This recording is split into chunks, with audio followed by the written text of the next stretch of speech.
Hi, I'm Sarah Cowgill, along with Scott Cosenza, Dave Patterson, Graham Noble, and John Klar. And this is The Conservative Five, an online TV production of Liberty Nation News. On today's episode, a heartbeat away, the governor of Pennsylvania was firebombed. Are we becoming a banana republic? We'll discuss in Burning Down the House. It's time for a pulse check in 100 days to make or break MAGA. Searching high and low for the next great presidential candidate, and we'll let you in on the hunt in Democratic Party dysfunction disorder. Finally, it's another quick fix to flex the brain in Just for Fun, Volume 69. All this and more in this edition of The Conservative Five. Or mucklucks, as they're called in Canada.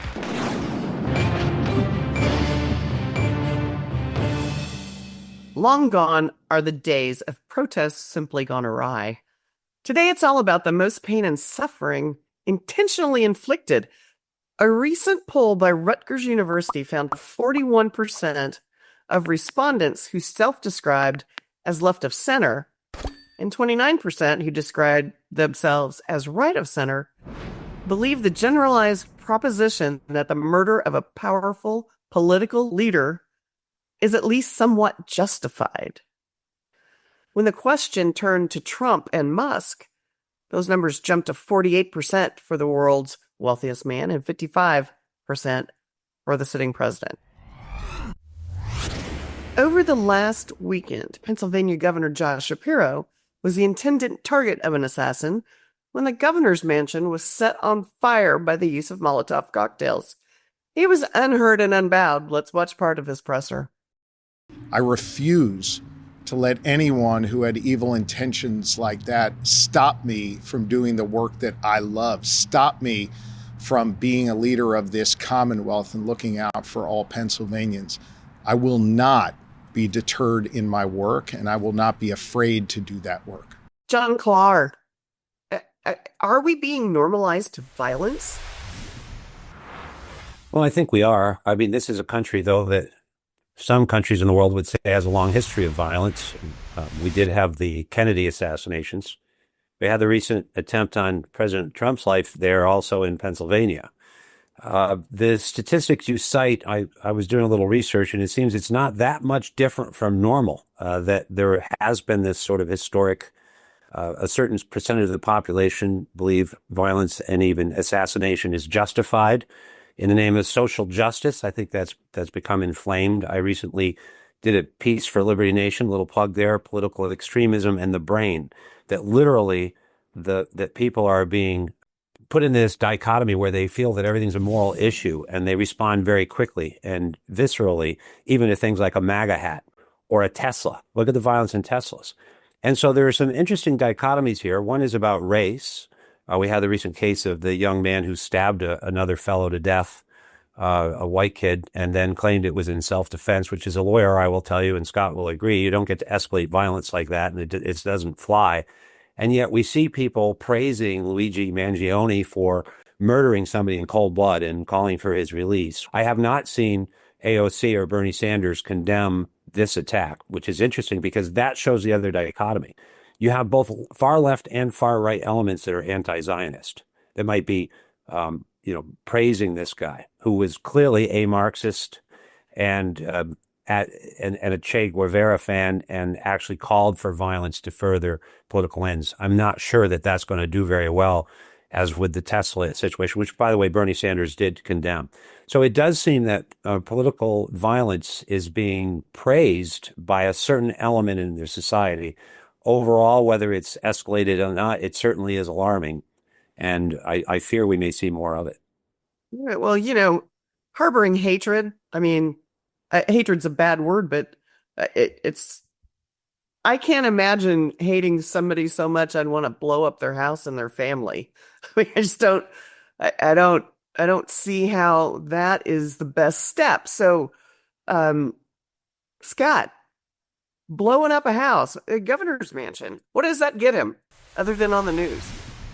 Well, I'm going to be the fly in the soup, I think, once again on this segment because, I see that this is nothing new. That violence is as American as apple pie. And I can recall when Clinton started coming in and seizing guns and enacting the assault weapons ban in 1994, how the gun ranges had to implement policies to prevent people from putting up Clinton targets at the at the gun range. It was a violation of policy. There was so a common occurrence. Now that doesn't mean that those people would actually, commit the act that people are worried about. But this idea that it's just on the left or more now than it was before, I think is wrong. What I do think has changed is what John Clark said about how these people haven't condemned it. They would have had the mirror would not have been true. So the people right sort of wing politicians would have had to condemn that because the scene is coming from the right. But we're not seeing that here. It's a celebration or a nothing rather than a let's make sure that everybody knows it's not cool to murder healthcare CEOs coming from the leadership. And just finally, not that I'm dumping on Mr. Clark, but he used the term anti-Zionist, which I was surprised at. He didn't use the word anti-Semitic. There's anti-Zionism all across the political spectrum. Many people are opposed to Zionism. We don't have to be worried about that. You can be opposed to Zionism all you want, but to be anti-Semitic, I think, is where the hate and murder comes from. And anyway, just wanted to tune into that. Well, and my point was it's on both the left and the right, because that's what's a little unusual about it. It doesn't define itself on the spectrum so easily. I've actually noticed defending myself. I've actually noticed the use of anti-Zionism, especially on the left, as a cover for anti-Semitism. So that's part of the reason why I wanted to bring it up. It's like they're saying, oh, no, we're not anti-Semitic. We're just anti-Zionist. And of course, for those who know the history of the left, that is not true. The left has long had a troublesome history of anti-Semitism within its ranks. Yes. And, this guy, Mr. Balmer, the guy who's sitting in jail, he seemed to hate pretty much everyone. Like, he hated Biden. He called out Trump, according to social media reports. But why Josh Shapiro and his innocent family? I mean, why? Obviously, the timing was pretty suspect. But why do this? Graham. Well, I think why Josh Shapiro is kind of a good question, because let's face it, Josh Shapiro is not particularly an objectionable character to anybody. I mean, you may not like his politics. I mean, he is without doubt a progressive. I'm not even going to call the guy a moderate. Some of his policy positions are very progressive.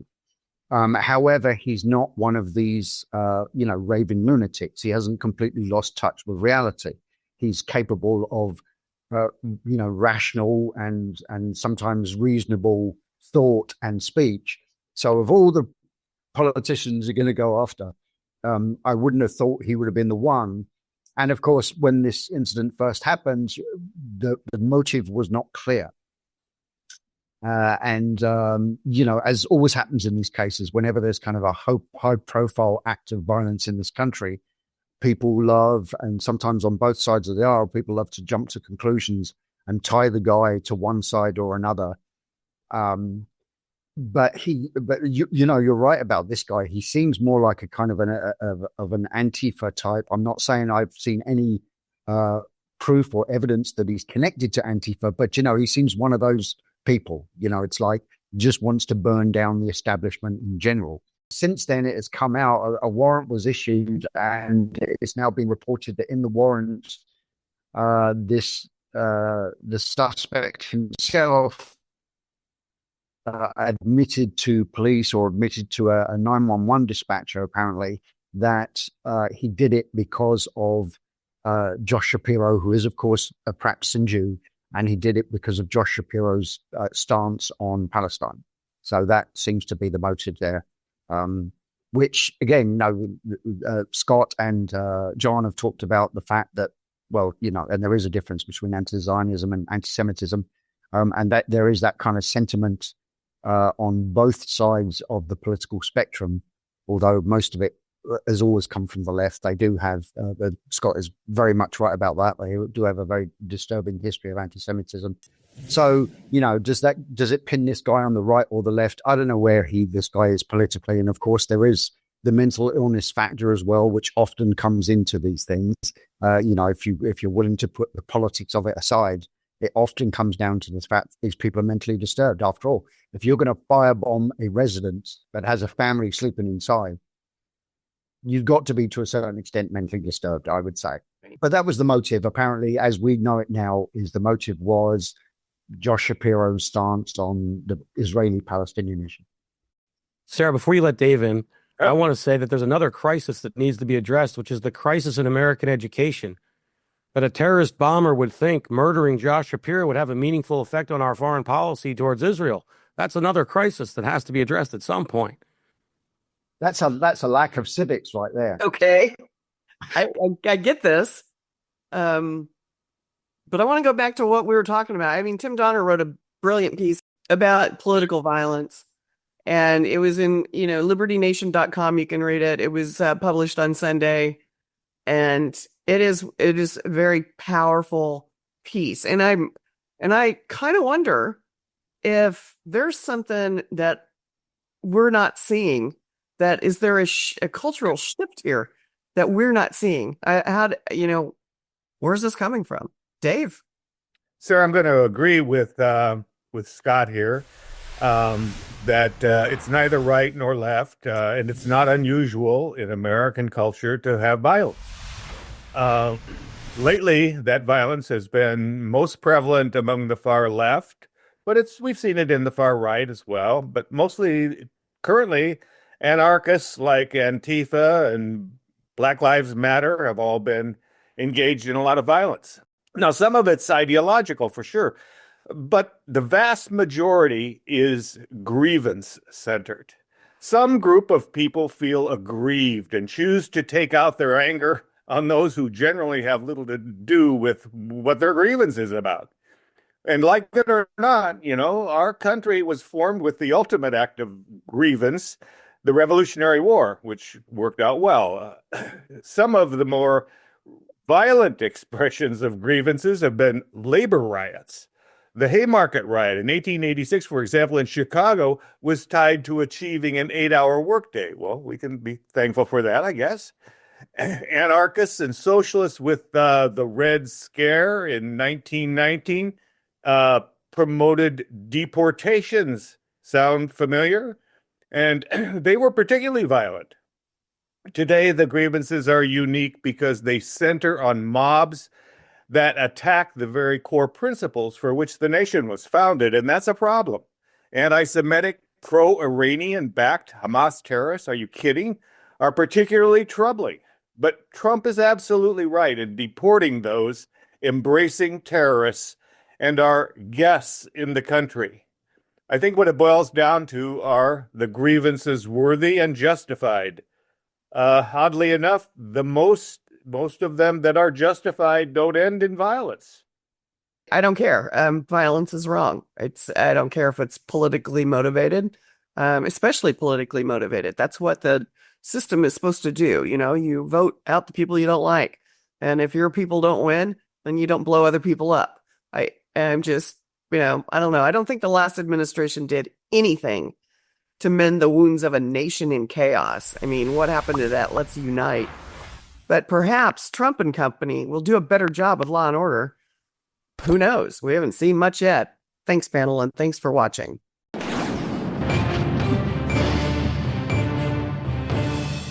The all-important benchmark progress report is coming up as we're creeping up on Trump's first 100 days. What has he done right? What has he done wrong? I'm not even sure there's enough time to discuss what has happened. It's been a blaze, but we can pick out the high points. The first 100 days in Trump's bellwether, but Trump can make or break MAGA, depending on the decisions he makes.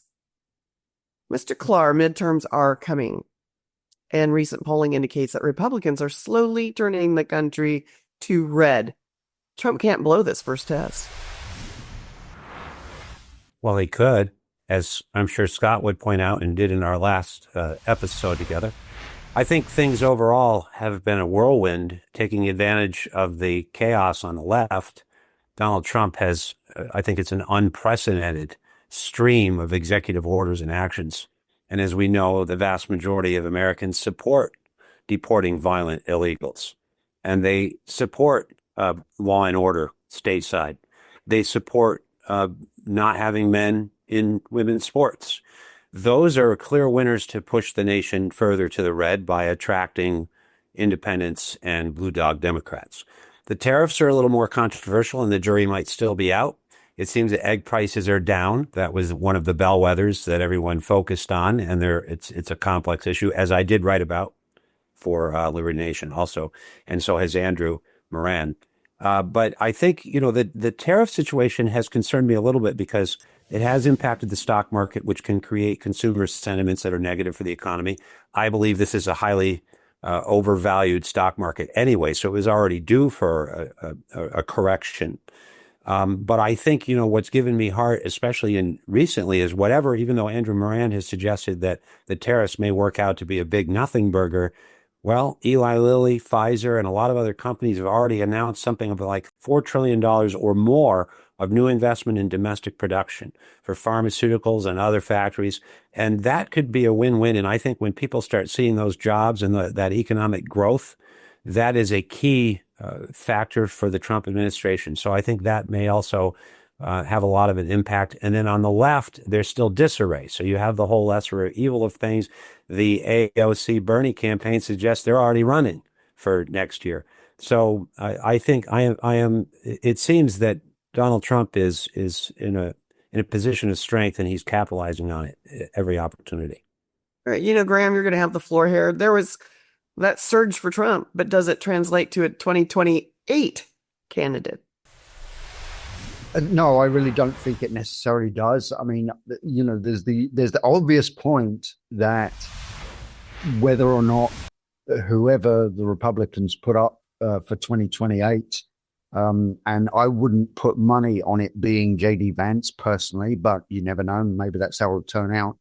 But whoever the Republicans put up, obviously they're going to win or lose on, Trump's achievement and the congressional Republicans, what they've managed to achieve during Trump's term, which of course could all be sabotaged enormously if the Republicans cannot manage to hold it together for the midterms in 26 and they lose control they're not likely to lose control of the Senate really, but they could maybe lose control of the House. And of course, then things could be very messy in the run up to 2028. And, it could be, it's really anyone's game at that point. I think really the secret for the Republicans is to manage to find a candidate who is Trumpian enough. And those were big shoes to fill, let's face it, both literally and figuratively.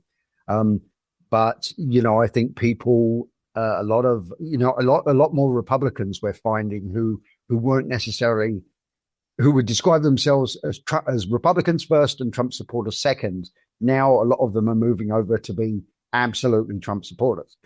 And I think a lot of these people are going to want the Trumpism, the MAGA, to continue after 2028, after Trump is gone. They need a candidate who can convince everybody that they are the one to really do that, that they're like the second or maybe perhaps the third coming of Trump.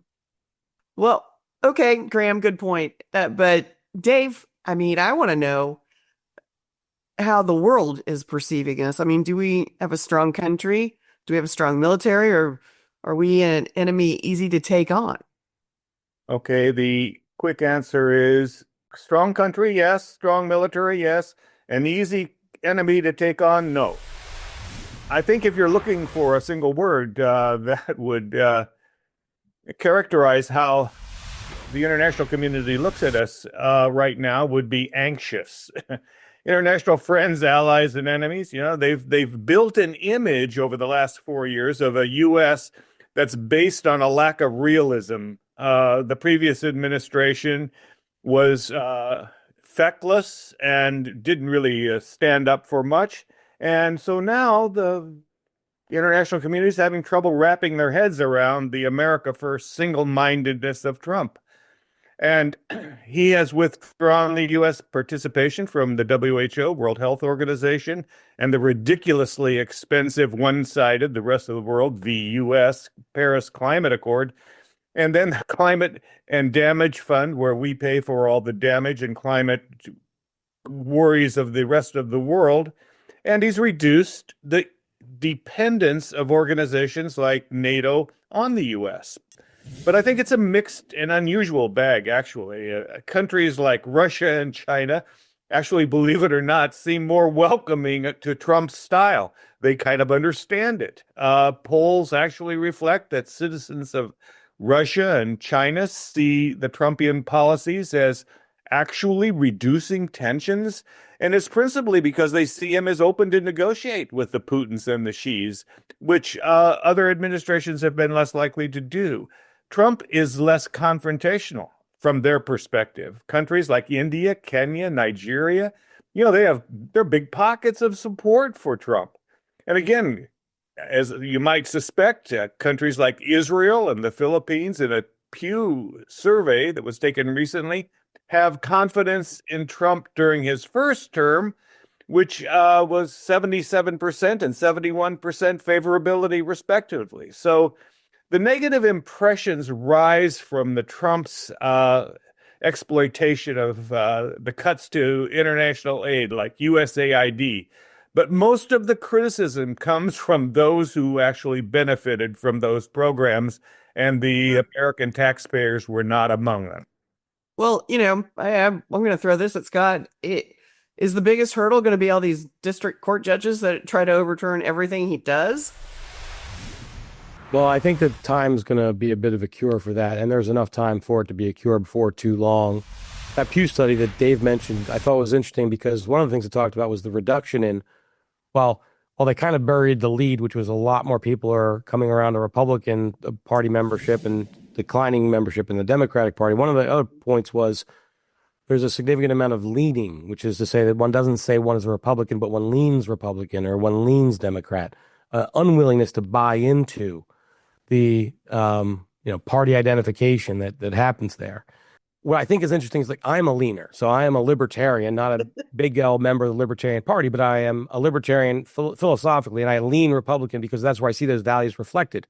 So I think it's actually really good for the nation that people are less bought into the party, because party can become sometimes like a team. So it doesn't matter what they do, you got to go report, back the team, even if maybe the policy isn't the best policy. And Trump, he lost the election. He lost his reelection bid in large part because libertarians turned away from him.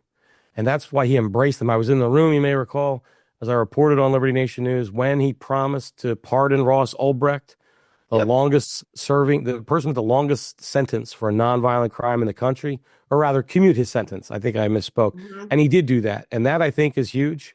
And then the second thing I think is just huge, really beyond measure, is Trump has taken away the restriction on high-flow shower heads in this country via executive order. And the fact that we can all now shower and get a great shower with a lot of high-pressure water.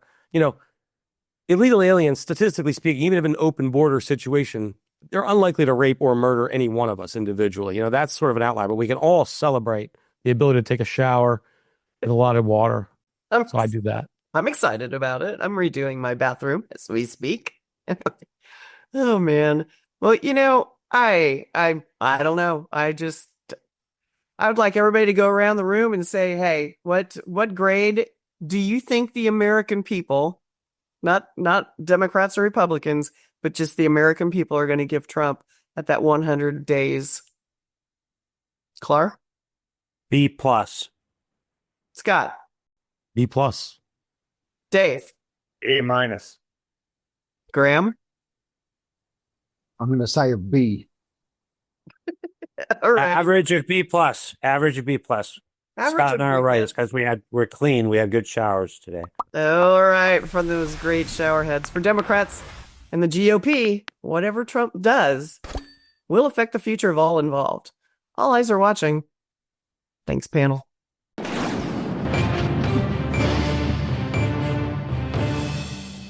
Where is another JFK-type candidate when you need him most? Or even a Bill Clinton? How on earth is the Democratic Party going to come back after being stripped of its dignity with the Biden-Harris team? Can they bring that A-game that was legend before Hillary and Harris hit the campaign trail? There's a lot of speculation about potentials. California's Governor Gavin Newsom, Michigan Governor Gretchen Whitmer, ESPN sports talking head Stephen Smith. Wow, what a list. Graham, isn't there anyone worthy of the party nod? Well, since we're talking about the Democratic Party, I think that, anyone's worthy of the nod over there. I'll go and get some random homeless person off the street, and I think they're worthy of the nod. I think the problem that the Democrats got, and I've said it before, is that they've painted themselves into a bit of a corner with their radical policies, this kind of transgender ideology, and like always putting illegal aliens before American citizens, even if those illegal aliens are members of violent gangs. And I think they're going to have trouble. It doesn't matter who their candidate is so much, because they're going to have trouble turning that around with their progressive base is going to be disaffected about that. And, boy, do they need those people right now. But, in terms of the actual candidates, I don't know. I think I tend to think that, AOC and Bernie, they're testing out the waters right now, I believe.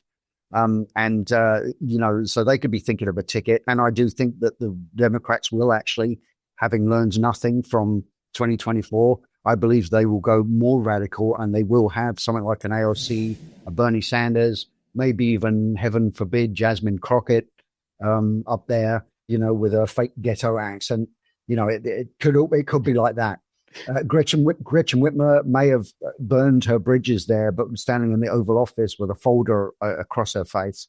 That was just such a rank act of, I've got to say it, cowardice, that I think the Republicans are never going to let her forget that. We're going to be seeing that picture a lot in 2028 if she was, if she managed to be. We had to deal with her communion picture. She's something else. And that as well, that, she's really blown it. And Gavin Newsom has also blown it, because he's just really made such a mess in California, and people are streaming out of that.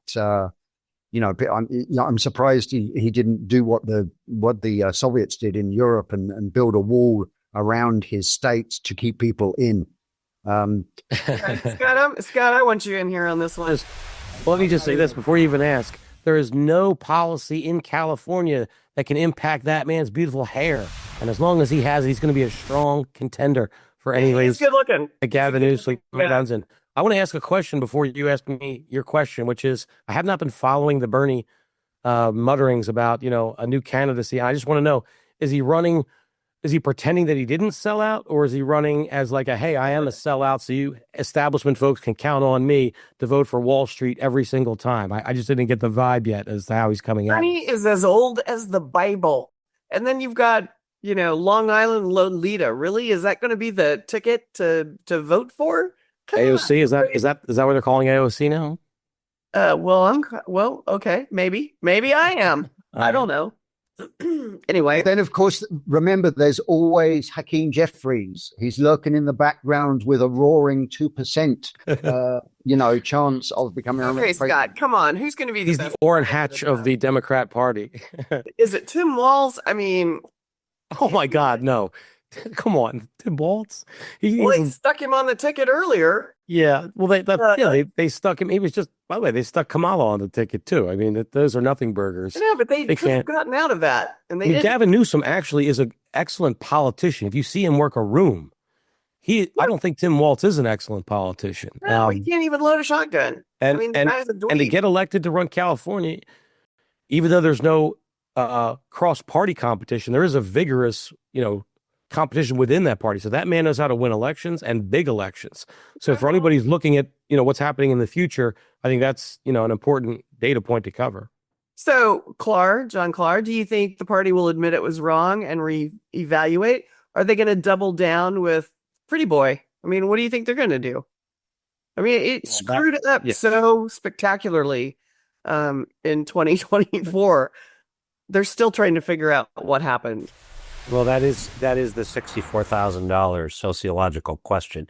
And you may recall, and our viewers may recall, that I have often cited Thomas Frank's observation in his book, Listen Liberals, or Listen Liberal, how the left lost the middle class. And they're not really moving on policy issues right now to regain the majority of working class voters.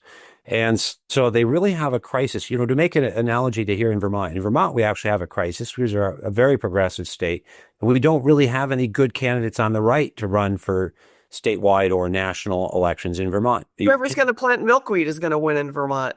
Well, the problem is you can't be on the far right and win Vermont. So anybody who is like pro-Trump or conservative, and anybody else is really called a rhino, it's a weak field, even though we have policies here for conservatives.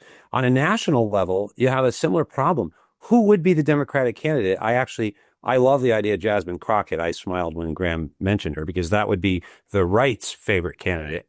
AOC is being praised as the Madonna of the left and this sort of populist resurgence. Bernie's out of the Like my description better. If Bernie's still even alive, despite the name calling. But I think that Scott's got it. We could have Tampon Tim, but what about Josh Shapiro now, especially after this? He actually was a favored candidate potentially to run instead of Kamala, which I think they might be wishing they had done that for obvious reasons. He's an interesting demographic. But they were afraid because of being a Jew. And what do they call her? They call her the Gretch. She's very closely tied to Biden and a lot of his policies. So I think she has a lot of baggage. Newsom's already he went on Charlie Kirk. He's already speaking against the far left people. He's already positioning himself to try to run more as a moderate Democrat, which is itself a transformative moment for him. So I actually think I would agree with Scott that on the current list of people, none of whom are Kennedys. They rejected Kennedy, remember. Maybe they can persuade Bobby Kennedy to run as a Democrat. They could probably win with that one, but I don't think it's happening. And so, yeah, I think Gavin Newsom, he is highly skilled, even if he's not very honest and he's a flip-flopper. He actually, those are the tools to win, John Clark. Those are the tools. That's what I'm saying. Good flip-flopper, dishonest, willing to do whatever it takes. He fits it. Dave. By the way, I'll say it again, I'm not a member of the Republican Party, but if I was, I would conduct a AstroTurf campaign to make the messaging for Michelle Obama. I'll just put Michelle everywhere, like single word. We can do it. Like share. Okay, Dave, I want you in on this. A lot of us at Liberty Nation have embraced the fact that, Trump is doing all this big tent kind of thing. And that's why I'm not going to let Clara answer this one. But RFK is making a good name for himself. And people are embracing this MAGA. They are embracing it in a lot of different ways. If you haven't been on social media, the changes that have been made on what's on social media now and what they're talking about is pretty, it's a movement.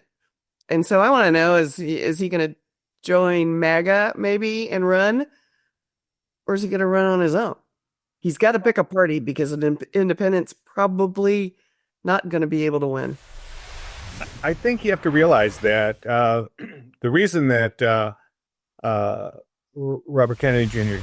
actually joined the MAGA crowd was because his thinking on domestic issues aligned quite a bit with what Trump's goals were. I mean, he wants to challenge the entrenched health bureaucracies and reduce corporate influence in the regulatory agencies, all consistent with what Donald Trump has in mind. And I think his impact, focusing on transparency and alternative health approaches, skepticism, mainstream medical mandates, that resonates with the MAGA base of distrust for institutions. And Kennedy's influence within the administration, I think, he's overseeing agencies like CDC, Food and Drug Administration, National Institute of Health, and that gives him sort of an unprecedented leverage in terms of a possible 2028 run. It also is clearly consistent with his vision. At 71 in 2025, he might prioritize this legacy and say, hey, look, I'm happy with what I've done, and I'd rather not engage in another grueling campaign. His Senate confirmation, 14-13 vote in February, shows he has cleared hurdles to wield real power. And I think Donald Trump's trust in him is central. At 74 in 2028, Kennedy could leverage his HHS profile and blending MAGA appeal with his independent brand. and in that his 2024 campaign shows surprising strength. Consider he polled at 22% in most of the 2023 surveys, higher than any other third-party candidate since Ross Perot. And a YouGov poll in March 2025 lists him among the GOP contenders for 2028, with 24% of Republicans open to his candidacy, though he does trail J.D. Vance at 69% and others. But, if Trump's term falters or MAGA splinters, Kennedy could run as an independent or populist Republican, capitalizing on, he's got a name recognition, and certainly he's got anti-establishment credibility. Absolutely. And you know what? I got to tell you, if I were in charge of the Democratic Party, I'd be on a search of possible candidates that no one has ever heard of. Thanks for watching and thanks for tuning in.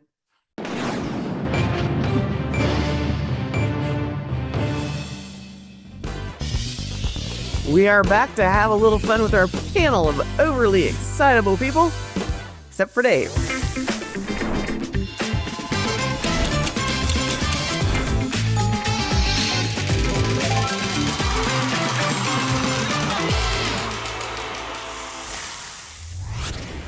Andrew has bailed on us yet again. That's suspect. But Dave is back. Things will get weird. Take it, Dave. Thank you, Sarah. It's great to be back, and let's face it, no one can fill Andrew's shoes or mucklucks, as they're called in Canada. No Crocs. He wears Crocs. Sandals. He wears Crocs. We could lay odds on that. Actually, that explains a lot, Croc plastic shoes from Korea. Okay. Well, it's good to see all of you on the panel. And, I don't know if our viewers know this, but all of our panelists, through personal effort, dedicated academic fortitude, have during their professional careers been awarded prestigious participation trophies. So I think they all deserve our congratulations. Now to the questions. Now, all of the questions and answers have been validated by Sven Lindquist, a recent graduate of the Edina, Minnesota Advanced School of the Lost Art of Writing in Cursive.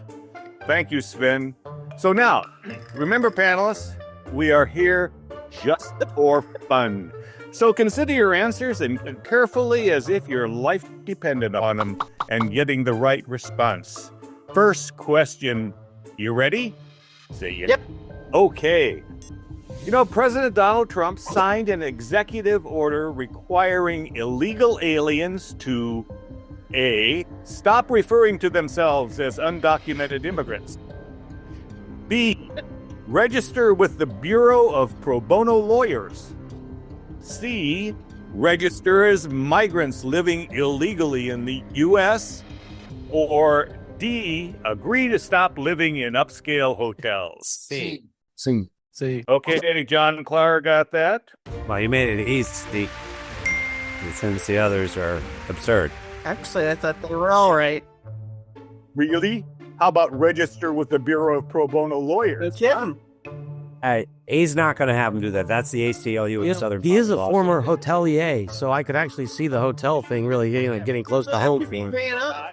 Scott sees the logic in it. So question number 2. All right. Governor of New York, Hochul, has introduced a bill to ensure law enforcement knows who's stockpiling A, meals ready to eat, B, autographed copies of Tab Hunter, C, ghost handguns, C. or D, ammunition. Ghost guns. D. Ammunition. That was Scott. Next question. Secretary of Defense Pete Hegseth recently visited which country? A, the Maldives, B, Panama, C, Luxembourg, or D, Canada? Panama. That was Graham, and he is right. Okay. Okay. Apparently, I'm not following his itinerary much. Fourth question. Representative Al Green, Democrat from Texas, revealed he was going to A. Attend anger management seminars. B. Return his cane to the House Sergeant at Arms as a lethal weapon. C. File impeachment charges for the umpteenth time against President Trump. Stop riding the D.C. Metro. D. Stop riding the D.C. Metro because it's too dangerous. C. Change his name to Agatha and identify as a teenage girl. C. C is going to impeach the president and change his name. I think you made two C's in that list. I was listening carefully. I vote for the first C, the impeachment C. Well, so did Sarah, and she was first. Okay, so moving right along. Nanner. Number 5. I might add that everyone is tied with one apiece. It's pretty close, one would say. Number 5. A new survey revealed that which group of Americans believes murdering some political figure is somewhat justified? A. Assassins Anonymous. B. The Daughters of the American Revolution. C. Democrats. D. Republicans. Or E. Harvard Law School graduates. C. They all do. Scott, slip that one in. Yes. No, both sides said that. The article from which this is taken said Democrats. Okay, number 6. When it comes to men participating in girls' sports, which state is suing the Trump administration for removing funding over delusional men thinking they are women engaging in high school girls' sports? A. Maine. B. Minnesota. C. New York. D. Hawaii. Or E. Alaska. Hawaii. Sarah slipped that one in. Okay. Still mad about the last one, boy. Yeah, well, get over it. Number 7. Who introduced the SAVE Act for protecting citizens' voting rights? A. Marjorie Taylor Greene, Republican from Georgia, no relation to Al Green, Democrat from Texas. B. Buster Crabbe, Republican from California. C. Chip Roy, Republican from Texas. Or D. Cal Ripken, Independent from Maryland. C. Sarah is on a roll. Number 8. I can't believe that and the rest of you didn't even try on that one. I was sitting here thinking, honestly, like, did Cal Ripken actually run for Congress? Because how did I miss that if it actually happened? Okay, President Trump recommended illegal aliens in the U.S. do what? A. Apply for an American Express card. B. Take advantage of free high school education. C. Buy stocks now while they are down. D. Before doing C, call Nancy Pelosi for stock buying advice. Or E. Self-deport. E. Self-deport. John got that one. E is the correct answer. Number 9. Better known among the intelligentsia as the penultimate question. President Trump confirmed that how many countries had begun negotiations with the U.S. over tariffs? A. 32. B. Only Lithuania. C. 46. D. 1. The District of Columbia asserting if it can't be a state, it will be a country and willing to negotiate anything. Or E. 75. E 75. Oh, Graham got it. Graham got it at 75. Start and try. Let's see. We have Sarah at 3 and the rest of you at 2 apiece. Okay, here it comes. Will we have a tie? Number 10. President Trump announced on Truth Social he is withholding federal funds from cities for being A. Anti-Semitic, B. Unwilling to hold Hamas terrorist sympathizers accountable, C. Sanctuary cities. D. Hostile to building professional sports facilities. Or E. Willing to free circus animals. C. Oh dear, That's a tough one. The answer's clear. I got it first. Come on. You did. Please Said clear. A at the same time you said C. No, you said it after I said it. Got it right. Thank you. So, I think I we all know. know that. so let me do something here. I'm ready for it.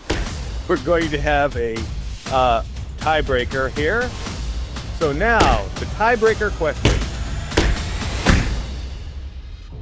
There's been a lot of flap among legacy media about the White House using the Signal encrypted group chat and allowing an unauthorized invitee. That interloper was the editor-in-chief of a well-known left-leaning magazine.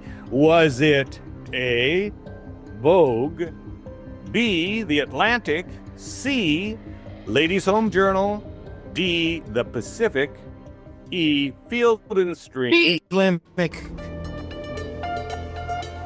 I got it.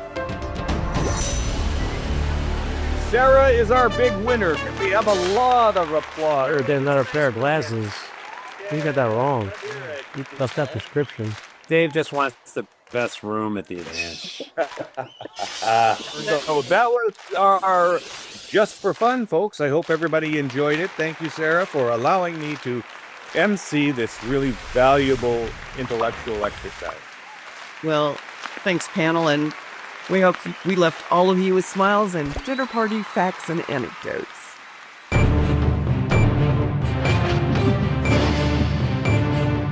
That's it for our Conservative 5 panel today. Check out our other C5 shows and segments on your favorite video platform. YouTube, Vimeo, Rumble, we're on them all as well. Liberty Nation News has its own Roku channel where you can see all of our TV productions. Now, Liberty Nation does not endorse candidates, campaigns, or legislation, and this presentation is no endorsement. I'm your host, Sarah Cowgill. Thanks for joining us today for the latest news and commentary. Your choice for free thinking, free speech, libertynation.com.